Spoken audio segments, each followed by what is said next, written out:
السلام علیکم۔ Telangana education department کی نیوز اردو میں آل انڈیا آئیڈیل ٹیچرز کی جانب سے۔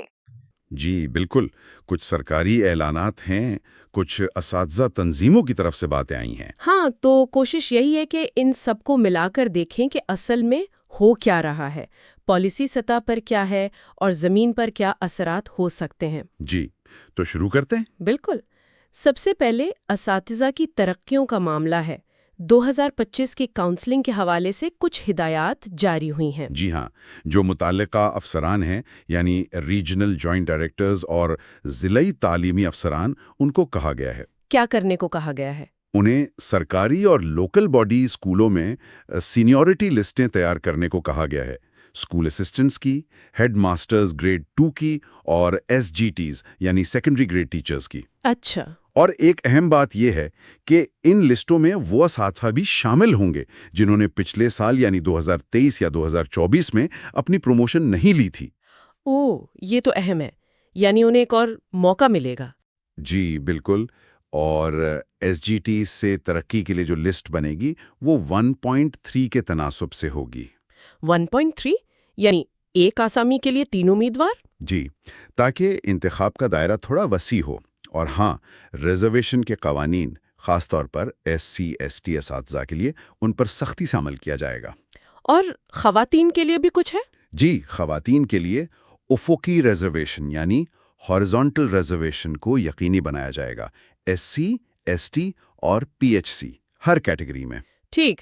یہ بھی سنا ہے کہ جون 2024 کے بعد جو اسکول اسسٹنٹ کی آسامیاں خالی ہوئی ہیں ان کا ایک خاص تناسب رکھا گیا ہے بھرتی کے لیے۔ جی ہاں، 70% آسامیاں ترقیوں سے پور ہوں گی اور 30% براہ راست بھرتی یعنی ڈائریکٹ ریکروٹمنٹ سے۔ اچھا، یہ توازن رکھنے کی کوشش ہے۔ بالکل، لیکن ہیڈ ماسٹر گریڈ 2 کی جو آسامیاں ہیں وہ 100% ترقیوں سے ہی پور کی جائیں گی۔ اور اسپیشل ایجوکیشن ٹیچرز؟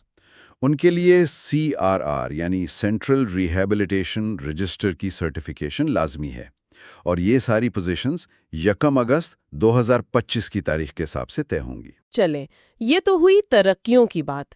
اب اسکولوں کو چلانے کے لیے فنڈز بھی تو چاہیے، اس حوالے سے کیا خبر ہے؟ جی، فنڈز کے اجرا کی بھی ایک اہم خبر ہے، state project director Samagra Shiksha کی طرف سے۔ اچھا۔ انہوں نے پی ایم شری اسکیم یعنی prime minister schools for rising India, اس کے فیز 2 کے تحت مختلف اضلاع کے لیے کافی بڑی رقم منظور کی ہے۔ کتنی رقم ہے یہ؟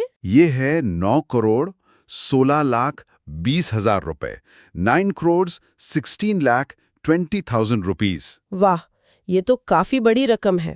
یہ کن کاموں پر خرچ ہوگی؟ یہ خاص طور پر اسکولوں میں انفراسٹرکچر بہتر کرنے کے لیے ہے، جیسے کمپیوٹر لیب بنانا، لائبریری کے کمرے، سائنس لیب کے لیے کمرے۔ اضلاع میں عادل آباد، بدرادری کوٹھا گوڑیم، حیدرآباد، ہنوم کنڈا، یہ سب شامل ہیں۔ یہ تو بہت اچھی بات ہے۔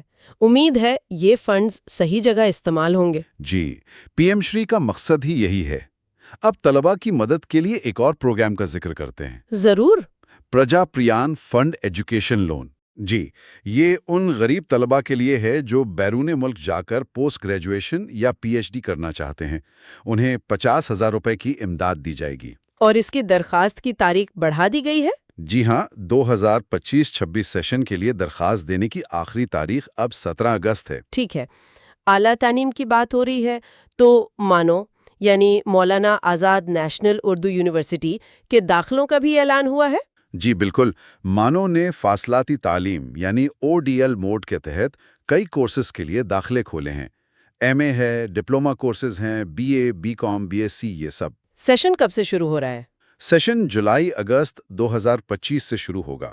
آن لائن اپلائی کرنے کی آخری تاریخیں مختلف ہیں، کچھ کورسز کے لیے 20 اگست 2024 ہے اور کچھ کے لیے 14 ستمبر 2024۔ اور فیس جمع کرانے کی؟ فیس جمع کرانے کی آخری تاریخ 15 ستمبر 2024 ہے۔ یہ تو ہو گئی پالیسی، فنڈز اور داخلوں کی باتیں۔ اب کچھ زمینی سطح کی خبریں دیکھتے ہیں، جیسے آل انڈیا آئیڈیل ٹیچرز ایسوسی ایشن AITIA کی کورتلا یونٹ کی سرگرمی۔ جی، انہوں نے 27 جولائی کو مقامی کانگریس پارٹی کے انچارج سے ملاقات کی ہے۔ کس سلسلے میں؟ ان کا مطالبہ ہے کہ کورتلا کے علاقوں میں اردو میڈیم پرائمری اسکول قائم کیے جائیں۔